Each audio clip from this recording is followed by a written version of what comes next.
Welcome back to consecutive day 946 of a diary of Runpreneur, and today I'm going to be talking about finding the right work-life balance and planning annually. So please do give us a subscribe, share, like and comment, as the more people we get in front of, the more money we raise on my fundraising mission to save the lives of children by attempting the ultimate ultramarathon.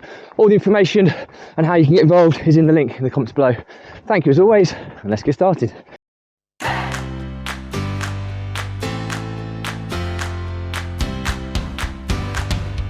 So, consecutive day 946 of a diary of a Runpreneur, and we're into the new year now, so happy new year everyone.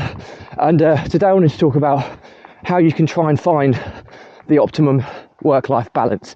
And obviously this is difficult to do on a day-by-day basis, as sometimes we can be so reactive on a daily basis.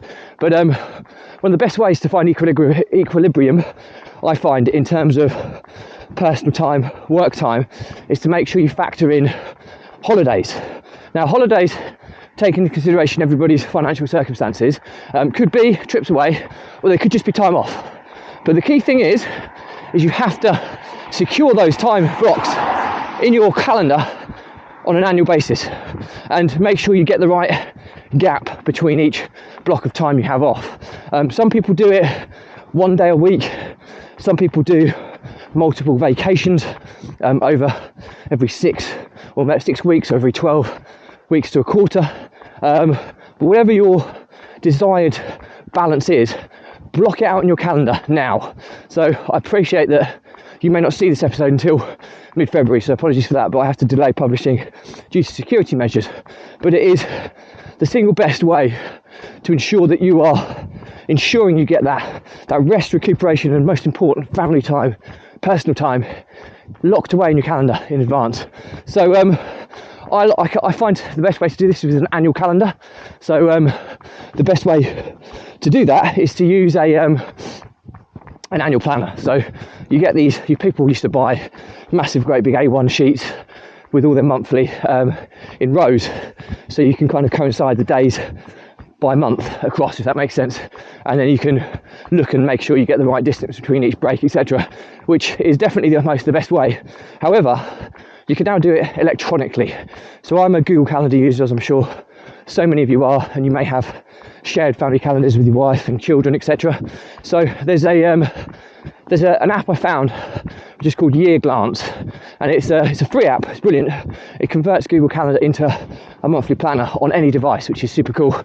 The caveat being that you can only use one calendar. So if everybody uses the same family calendar, then that's fine. If you have individual calendars that you sync with one another, then you need to do the paid subscription, which I think starts at possibly $8 a month.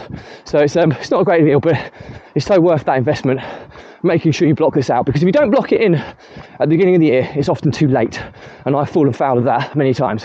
So I will be looking at my calendar in a year in advance, and I generally block out time based on school holidays because I've got young children, but I normally work in kind of 6-week cycles, so I try and have time away or time off every 6 weeks.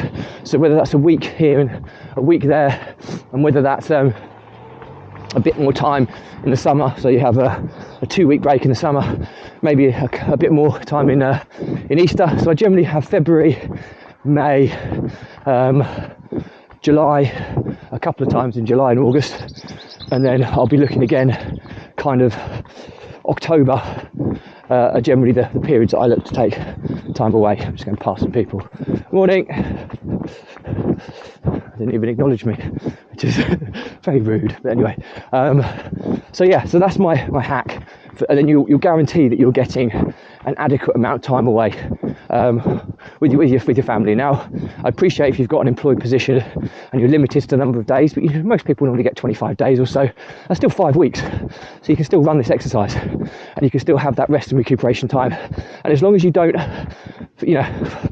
sacrifice yourself to the urge of going back early, and using that time to spend quality time with family, friends, and personal space, then you'll definitely feel that 2023 can certainly be a happier year for you. So I hope that's useful anyway. Check the link in the comments below to find out about this challenge, because it is a fundraising challenge. And as I say, if you can give this, subscribe, share, like, comment, it's amazing, because the more people we get in front of, the more money we raise on my fundraising challenge to save the lives of children by attempting the ultimate ultra marathon. Thank you as always. Stay positive, stay happy, and I'll see you again tomorrow.